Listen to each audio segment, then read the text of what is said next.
Today we are going to take a look at the decade of the 20s. The 20s were a time of radical change caused by the many changes happening in technology with new advancements, discoveries, and inventions. The decade is often referred to as the Roaring Twenties. Probably the invention that had the greatest impact was radio. It became a staple of people's lives, providing entertainment, news, and new ideas. Also, airplanes, coming out of World War I as a weapon of war, became more used in travel and commerce, and in 1924 was the first time it was used to deliver mail. Some other inventions during the 20s include aerosol sprays in 1926. In 1928, Alexander Fleming started using antibiotic penicillin. In 1924, Clarence Birdseye had the first frozen food. In 1920, the Hamilton Beach Company marketed the first handheld hairdryer. In 1928, the iron lung was invented. And in 1926, Robert Goddard led the first liquid fuel rocket. In 1927, the first quartz clock. In 1920, something that we take for granted today, adhesive bandages. In 1927, silent pictures got their first sound, talking pictures in 1927.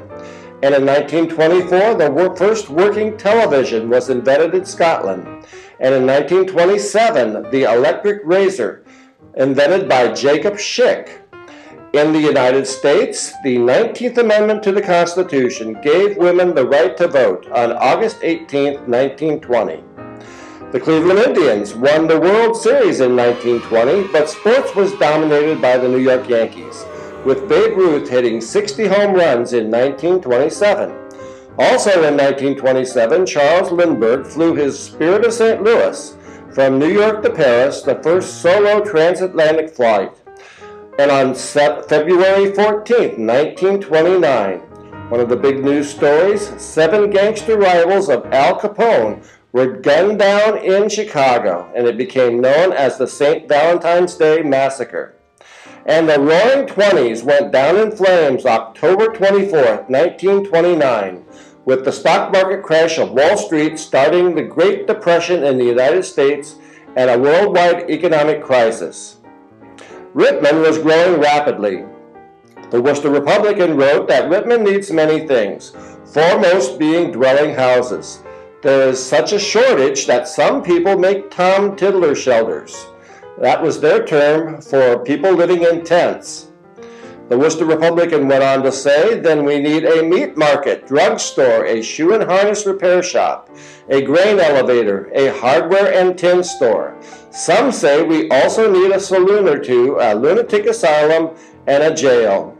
Lindsey Williams went on to say that Rittman never got a lunatic asylum, but eventually all the rest. The Rittman Savings Bank started building a new bank on the square in 1920, opening for business April of 1921. And the bank brought radio to Rittman for the first time in January of 1923. The Rittman Press reported that the bank will install $300 worth of radiophone equipment to give the public an opportunity to hear free concerts at stated times made known by the bank. And in the fall of 1924, the new Rittman High School opened on Main Street. As we started the 20s, the Brethren were still meeting in the Realty Block on the square in Rittman. But in the summer of 1922, they awarded the contract for the modest original little church. It was to be a frame construction, 36 by 56 feet, with full basement at a cost of $3,600. And many volunteer hours of labor.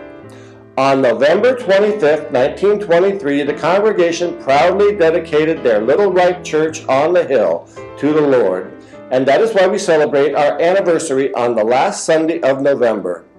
The ministers who assisted the church through this early difficult period were Pastors Rimmer, Williams, Boardman, Leatherman, and Miller. All were part-time ministers. In most cases, student or visiting ministries. The first minister in the new building was Brother O.C. Starn, followed by Arthur Cashman and Brother Floyd Seibert. This little church began as a Brethren mission church, not self-supporting at first.